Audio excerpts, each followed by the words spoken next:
Class +1 your next topic is the proteins. So proteins जो हैं, proteins को सबसे पहले क्वाइंट किया है बर्जेलिस ने, ठीक है, 1838 में। इसमें आप देखिए कुछ पॉइंट्स जो इम्पोर्टेंट है मैं वो अंडरलाइन कर रही हूँ, वो देखते जाइएगा, ठीक है।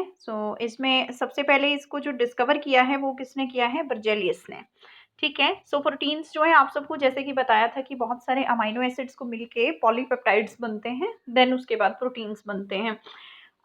देन उसके बाद बताया गया है कि जनरल स्ट्रक्चर प्रोटीन्स का, कि प्रोटीन्स के स्ट्रक्चर में जो है वो बॉन्ड फॉर्मेशन होती है। तो आप देख सकते हैं कि यहाँ पे हमारे पास जो है पेप्टाइड बॉन्ड की फॉर्मेशन बताई है। देखिए ध्यान से, यहाँ पे N है, यानी कि इतना सा ग्रुप जो है वो अमाइनो ग्रुप है अटैच्ड कार्बन के साथ। एक ये कार्बन है, इसके साथ एक साइड पे अमाइनो ग्रुप है, दूसरे साइड पे जो है वो कार्बोसिलिक ग्रुप है। इसी तरह से सेम इस तरफ अमाइनो एसिड है, सेंट्रल कार्बन है और उसके साथ एक कार्बोसिलिक ग्रुप है और एक जो है अमाइनो ग्रुप है, ठीक है जी। अब जो पेप्टाइड बॉन्ड बनता है वो हमेशा ही किस किस के बीच में बनता है, एक तो है अमाइनो ग्रुप और दूसरा कौन सा है, कार्बोसिलिक ग्रुप। तो अमाइनो ग्रुप और कार्बोसिलिक ग्रुप दोनों के बीच में जो है वो पेप्टाइड बॉन्ड की फॉर्मेशन होती है।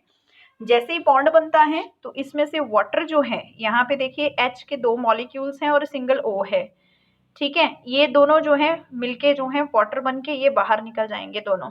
ये जो अभी अभी मैंने डॉट लगाए OH और H के ऊपर, ये क्या है, वाटर मॉलिक्यूल बनेगा, ये बाहर निकल जाएगा, ठीक है। अब रह गया क्या, अब बचा इसमें से, देखिए यहाँ पे क्या रह गया, यहाँ पे रह गया एक ये bond C double bond O, जो हमने इधर लिख दिया, ठीक है। और दूसरी तरफ हमारे पास इस तरफ रह गया N और H, जो हमने इधर लिख दिया, ठीक है। अब जो साथ में जो ये चीज़ें बची हैं, जैसे कि यहाँ पे देखिए C है तो इधर भी C है, इधर CH3 है, इधर CH3 है, ठीक है। देन H इस तरफ है, H इस तरफ है, तो ये सेम वैसे ही रहेगा। और इस साइड भी ऐसे ही, जैसे ही यहाँ पे जो है कार्बन है, इधर कार्बन है, H ऊपर रह गया, मिथाइल नीचे है, मिथाइल रह गया, ठीक है। तो आगे जो है ये अमाइन ग्रुप वैसे ही है यहाँ पे। तो पेप्टाइड बॉन्ड हमेशा ही जो है वो किस किस के बीच में बनता है, C डबल बॉन्ड O और NH के बीच में, यानी कि अमाइनो ग्रुप, एक अमाइनो एसिड का अमाइनो ग्रुप होता है और दूसरे कार्बोसिलिक एसिड का जो है वो कार्बोसिलिक ग्रुप होता है। तो इन दोनों के बीच में पेप्टाइड बॉन्ड की फॉर्मेशन होती है। तो इस तरह से जो चेन बनती है वो पेप्टाइड एक चेन बन जाती है, ठीक है। तो कह रहा है कि जब भी जो है वो फॉर्मेशन होती है पेप्टाइड बॉन्ड की, पेप्टाइड बॉन्ड्स बनते हैं, तो उसमें जो लॉस हो जाता है वाटर मॉलिक्यूल का, किसका लॉस होता है, वाटर मॉलिक्यूल का लॉस होता है, ठीक है। तो इस तरह से प्रोटीन्स बनती हैं। तो प्रोटीन्स को हम पॉलीपेप्टाइड्स कहते हैं। जब बहुत सारे पेप्टाइड बॉन्ड बनते हैं और एक पॉलीपेप्टाइड चेन बन जाती है तो उसको हम पॉलीपेप्टाइड कहते हैं। हर एक पॉलीपेप्टाइड चेन के 2 स्पेसिफिक एंड होते हैं, ठीक है। जैसे आपको यहाँ पे भी ये चेन जो दिखाई दे रही है पॉलीपेप्टाइड की, तो यहाँ पे 2 स्पेसिफिक एंड है। कौन कौन से, एक एंड जो है उसको एन टर्मिनस कहते हैं, एन टर्मिनस यहाँ पे लेबल किया हुआ मैंने, एन टर्मिनस। एन टर्मिनस का मतलब क्या होता है कि यहाँ पे जो है, यहाँ पे इस साइड पे अमाइनो ग्रुप होगा, ये एन टर्मिनस पार्ट है पॉलीपेप्टाइड चेन का। दूसरा जो है वो सी टर्मिनस होता है, दूसरे को क्या कहते हैं, सी टर्मिनस, जिसकी साइड पे जो है वो कार्बोसिलिक ग्रुप होता है, ठीक है जी। तो पॉलीपेप्टाइड चेन के जो हैं 2 एंड होते हैं, एक सी टर्मिनस एक एन टर्मिनस। सी टर्मिनस में कार्बोसिलिक ग्रुप होता है और एन टर्मिनस में जो है वो अमाइनो ग्रुप होता है, ठीक है। तो प्रोटीन्स के जो हैं वो 4 तरह के स्ट्रक्चर बताए हैं, primary structure, secondary structure, tertiary structure, ठीक है, जिसको क्वाटर्नरी स्ट्रक्चर आगे 4th नंबर पे। सबसे पहले जो है वो हम बात करते हैं किसकी, यहाँ पे देखिए प्राइमरी स्ट्रक्चर ऑफ इंसुलिन की, ठीक है। इसको डेमोन्स्ट्रेट किया था सबसे पहले सेंगर ने किया था, ठीक है। और इसमें जो प्राइमरी स्ट्रक्चर है प्रोटीन का, इसमें क्या होता है, मेनली जो है बहुत सारे अमाइनो एसिड्स आपस में जो है वो अटैच होते हैं। जैसे अमाइनो एसिड ए मतलब अमाइनो एसिड, फिर उसके बाद पेप्टाइड बॉन्ड बनेगा, फिर अमाइनो एसिड, फिर पेप्टाइड बॉन्ड बनेगा, अमाइनो एसिड, फिर पेप्टाइड बॉन्ड बनेगा, अमाइनो एसिड, इस तरह से रहेगा, ठीक है। एक साइड पे जो है वो एन टर्मिनस होगा, दूसरी साइड पे वो सी टर्मिनस होगा। तो इस तरह से एक लॉन्ग चेन जब बन जाती है तो उसको प्राइमरी स्ट्रक्चर बोला जाता है, ठीक है। नॉर्मली जो है वो हम इसमें जैसे एक्सेप्शनल केस लेते हैं इंसुलिन का, तो इंसुलिन जो है वो प्राइमरी प्रोटीन है, प्राइमरी स्ट्रक्चरल प्रोटीन है, ठीक है, और ये फंक्शनल भी है। ठीक, नॉर्मली जितने भी प्राइमरी स्ट्रक्चर के प्रोटीन होते हैं, कहते हैं कि जो नॉर्मली जो सारे प्रोटीन्स होते हैं प्राइमरी स्ट्रक्चर के, वो नॉन फंक्शनल होते हैं, पर इसमें एक एक्सेप्शन आ जाती है किसकी, इंसुलिन की। ठीक है, तो इंसुलिन के केस में क्या होता है कि ये जो है वो फंक्शनल बोला जाता है। ठीक है, हमारी बॉडी में इंसुलिन बहुत ज़्यादा फंक्शनल है, as you all know the function of the insulin. तो इसमें क्या है कि इंसुलिन में आप देखिए कि यहाँ पे इंसुलिन में जो है वो डाइसल्फाइड लिंकेजेस होती हैं। एक ए चेन होती है जिसमें जो है वो 21 अमाइनो एसिड्स होते हैं, एक बी चेन होती है जिसमें 30 अमाइनो एसिड्स होते हैं। ठीक है, यानी कि एक पॉलीपेप्टाइड चेन इधर हो गई, दूसरी पॉलीपेप्टाइड चेन इधर होगी। एक पॉलीपेप्टाइड चेन ए जो है उसमें 21 अमाइनो एसिड्स होंगे और दूसरी जो है वो 30 अमाइनो एसिड्स की बनी होती है। तो इंसुलिन में टोटल जो है वो 51 अमाइनो एसिड्स होते हैं, 51 अमाइनो एसिड्स होते हैं। तो इन्हीं अमाइनो एसिड्स के बीच में लिंकेजेस होती हैं, जैसे कि पॉलीपेप्टाइड चेन है, यहाँ पे पॉलीपेप्टाइड चेन ए है, ठीक है, ये बी है, तो इन दोनों के बीच में लिंकेज बनाई हुई है। यहाँ पे आप ध्यान से देखिए, लिंकेज है, किसकी लिंकेज है, दो सल्फर के ग्रुप्स लगे हैं, तो इसको क्या बोलेंगे हम, डाइसल्फाइड लिंकेज, राइट। क्या बोलेंगे इसको, डाइसल्फाइड लिंकेज। आप यहाँ पे देख सकते हो कि यहाँ पे दो डाइसल्फाइड बॉन्ड्स बने हुए हैं। ठीक है, यहाँ पे देखो डाइसल्फाइड बॉन्ड्स, यहाँ सल्फर सल्फर, डाइसल्फाइड बॉन्ड्स।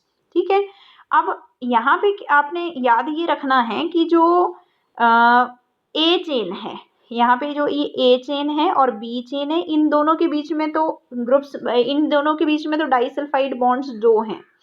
दूसरा आपने देखना है कि जो ए है, जो ए पॉलीपेप्टाइड चेन है, कह रहे कि इन दोनों के बीच में ऐसे बने हुए हैं दोनों डाइसल्फाइड, इस तरह से इसको ही जोड़ रहे हैं मतलब। ठीक है, तो इस तरह से आपने याद रखना है इंसुलिन का स्ट्रक्चर, कि इंसुलिन के स्ट्रक्चर में जो है कितने अमाइनो एसिड्स बताए आपको, ए में 21 और बी में 30, टोटल होते हैं इसके 51। ठीक है जी, तो प्राइमरी स्ट्रक्चर जो है इसमें आपको, मैंने आपको ये समझाया। अब करते हैं सेकेंडरी स्ट्रक्चर को। ठीक है, सेकेंडरी स्ट्रक्चर को, तो यहाँ पे जो है वो, ठीक है, सेकेंडरी स्ट्रक्चर कह रहा है कि इसमें जो इसकी सेकेंडरी स्ट्रक्चर को जो है वो किसने कॉइल किया है, लिनस पॉलिंग ने, ठीक है, एंड कोरे ने 1951 में उन्होंने डेमोन्स्ट्रेट किया था two structural model of a secondary structure. एक तो इन्होंने अल्फा हेलिक्स दिया था, दूसरा इन्होंने बीटा प्लीटेड शीट स्ट्रक्चर दिया था। मैंने बताया अब हम कौन सा स्ट्रक्चर कर रहे हैं, सेकेंडरी स्ट्रक्चर कर रहे हैं, secondary structure of proteins. Secondary structure of protein किसने दिया है, लिनियस पॉलिंग ने और कोरे ने। ठीक है जी, 1951 का मॉडल दिया उन्होंने। एक तो दिया उन्होंने अल्फा हेलिक्स, दूसरा उन्होंने क्या दिया, बीटा प्लीटेड शीट स्ट्रक्चर दिया, बीटा प्लीटेड मॉडल दिया। अब अल्फा हेलिक्स में यहाँ पे ये जो चेन बनी हुई है, ये एक ही चेन है जो इस तरह से क्वाइल हुई है। ठीक है, ये जो चेन है, मैंने बताया अभी भी आपको कि ये चेन जो है किसकी बनती है, हाँ जी, किसकी बनती है, ये बहुत सारे अमाइनो एसिड्स की। और बहुत सारे अमाइनो एसिड्स में कौन कौन से ग्रुप बताए मेन जो है, एक COOH और दूसरा NH2। तो कह रहा है कि इसमें पेप्टाइड बॉन्ड की फॉर्मेशन हो रही है। अगर आप ध्यान से देखें तो यहाँ पे आपको बॉन्ड्स दिखाई देंगे, ये बॉन्ड है, ये भी बॉन्ड है, ये भी बॉन्ड है, ये हाइड्रोजन बॉन्ड्स हैं, ये भी हाइड्रोजन बॉन्ड है। हाइड्रोजन बॉन्ड को हम हमेशा ही डॉटेड लाइन से शो कर रहे हैं, सॉरी इस तरह से हाइफन से इस तरह से ड्रॉ करते हैं। ठीक है, तो यहाँ पे आप देखिए कि एक ही चेन है, एक ही चेन है जो कि बार बार क्वाइल्ड हुई पड़ी है ऐसे। ठीक है, और इसमें जो है ग्रुप्स बने हुए, इसमें जो है वो ये यहाँ पे देखिए एक C डबल बॉन्ड O है, दूसरा NH है। ठीक है, ध्यान से देखिए आप, यहाँ पे C डबल बॉन्ड O है, ठीक है, यहाँ पे NH है और इसके बीच में ये बॉन्ड बना हुआ है, ऑक्सीजन और हाइड्रोजन है। ऑक्सीजन डोनेट करता है इलेक्ट्रॉन्स को, हाइड्रोजन रिसीव करता है। ठीक है, अभी यहाँ पे देखो कितने आपको हाइड्रोजन बॉन्ड्स दिखाई देंगे। तो कहने का मतलब ये है कि इसमें पेप्टाइड बॉन्ड की फॉर्मेशन हो रही है, पर अमाइनो एसिड्स जो है वो सेम चेन के हैं, राइट। यहाँ पे अमाइनो एसिड्स जो हैं वो सेम चेन के हैं और सेम चेन के बीच में हाइड्रोजन बॉन्डिंग हो रही है, सेम चेन में हाइड्रोजन बॉन्डिंग हो रही है, किसमें, अल्फा हेलिक्स में, अल्फा हेलिक्स में।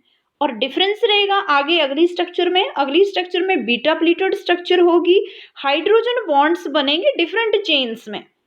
ठीक है। और बनने आपको पता है कि किस किस के बीच में बनने हैं, ये है हाइड्रोजन बॉन्ड, यानी कि C डबल बॉन्ड O, ठीक है, इसके बीच में ये देखिए जरा, यहाँ पे हमारे पास C डबल बॉन्ड O है, ठीक है, और O जो है वो हाइड्रोजन के साथ जो है बॉन्डिंग करेगा, एक हाइड्रोजन है, ठीक है, ये जो कि N के साथ अटैच्ड है, इसके बीच में हाइड्रोजन बॉन्ड बनेगा। तो यहाँ पे जो दिख रहे हैं आपको बॉन्ड्स बनते हुए, ये सेम चेन के बीच में हाइड्रोजन बॉन्ड्स बने हैं, तो इसलिए हम बोलेंगे कि peptide bond formation occurs between the amino acids of the same chain. और दूसरी साइड हम बोलेंगे बीटा प्लीटेड शीट स्ट्रक्चर। ये देखिए यहाँ पे बीटा प्लीटेड शीट स्ट्रक्चर बनी हुई है, यहाँ पे एक चेन ये है, ठीक है, दूसरी चेन ये है, इन दोनों चेन्स के बीच में एक साइड पे जो है वो कार्बोसिलिक ग्रुप होगा, दूसरी साइड पे अमाइनो ग्रुप होगा दूसरी चेन का। तो एक अमाइनो एसिड जो है वो एक चेन का है और दूसरा अमाइनो एसिड जो है दूसरी चेन का है। मतलब जब peptide bond formation it occurs between the different amino acids of the different chains, then it is called as the beta pleated sheet structure. तो यहाँ पे आप देखिए कि हाइड्रोजन बॉन्ड्स बने हुए हैं, ठीक है, किस किस के बीच में बने, यहाँ पे N है, ठीक है, H है, यहाँ पे कार्बन है, ध्यान से देखो, यहाँ पे कार्बन है, यहाँ पे ऑक्सीजन है, यहाँ नाइट्रोजन है, यहाँ हाइड्रोजन है। तो अमाइनो ग्रुप एक चेन का है, कार्बोसिलिक ग्रुप दूसरी चेन का है, दोनों के बीच में हाइड्रोजन बॉन्ड्स हो रहे हैं। तो हैं तो दोनों चेन्स जो है वो अलग अलग है, एक चेन जो है वो इस तरह से अलग है और दूसरी चेन जो है वो डिफरेंट है। when the bond formation occurs between the different chains, ठीक है, then it is called as the beta pleated sheet structure। तो यहाँ तक जो है सेकेंडरी स्ट्रक्चर हमारा कंप्लीट होता है।